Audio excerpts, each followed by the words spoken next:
Hi everyone, Joe Soto here, and I want to share my quick philosophy on why you should never email a proposal to a prospective client.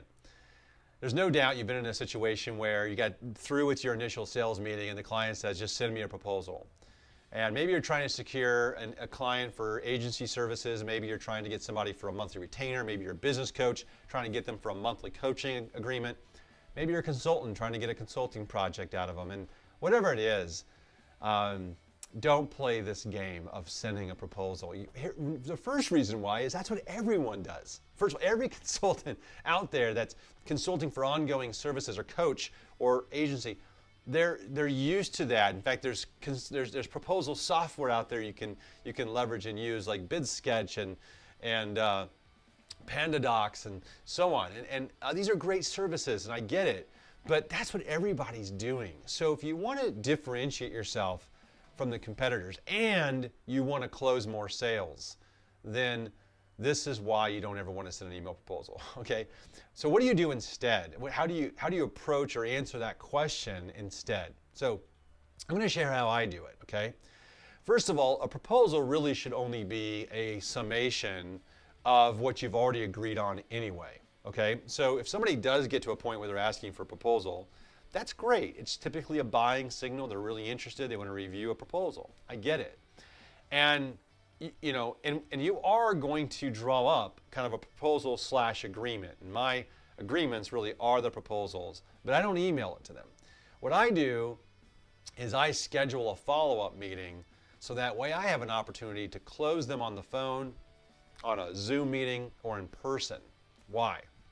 Because it's much harder for someone to say no to you when you're on the phone with them, or you're in person with them, or you're on a Zoom meeting, than it is to say no to you in replying to an emailed proposal you've sent to them. And also, do you really want to send somebody a proposal for them to read through and then make a judgment call on without even talking to you or asking you any questions or giving you any objections you could deal with? There's nothing worse than that. So think about that. I'm going to ask you the question and you answer it for yourself.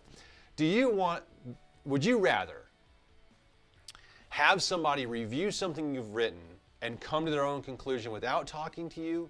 Or would you rather them review something with you so you could be there present and live with them to answer questions as they have them and as they arise, in person or on the phone? The answer is simple, right?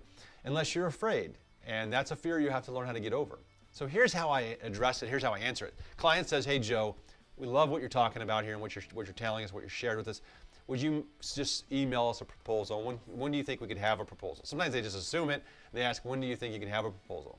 My answer is, I would love to do that, but we're not there yet. So what I'd like to do first is I'd like to go back to our offices. I'm going to put together some options. I'm going to really think through what it is you've shared with me today. And I'm going to come up with a couple different options for you to pick from. And and maybe none of them will work for you.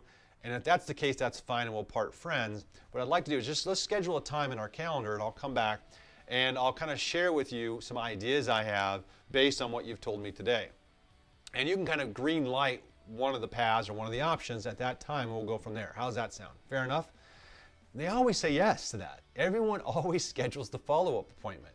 So I always end the meeting by scheduling the next meeting. And I just kind of dismiss that they want a proposal, or I'll say we're just not at that stage yet, or you know what, that's kind of we'll definitely do that, but first let's do this. And I redirect them to let's schedule a meeting. Now, what is that follow-up meeting really? It's really a proposal meeting. I'm going to give them a proposal. I don't even use the word proposal because I want to differentiate myself from the competition. I'll say I'm going to outline a few options, and then you can kind of choose from there what direction you want to go in. If the direction you choose is neither of the options I give you and you just want to go on your own and we part friends, that's okay too. So now I've given them a way out. I've made it okay for them to say no to me, but I want them to review a couple of options I'm going to outline for them. That's the language I often use. So Joe, can you give me a proposal? I would love to, but before we do that, let's set up a time on our calendar and I'll come back and I'll present a couple of options. I'll outline a couple of options for you. And you can kind of choose from there what direction you want to go in.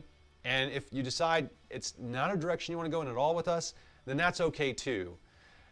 What does Tuesday at 2 o'clock look like next week?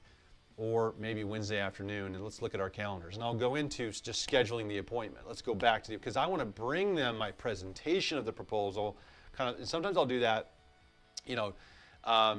by having the agreement and proposal kind of drawn up with options. They literally can check a box. Sometimes I do it kind of in a PowerPoint if they're very visual.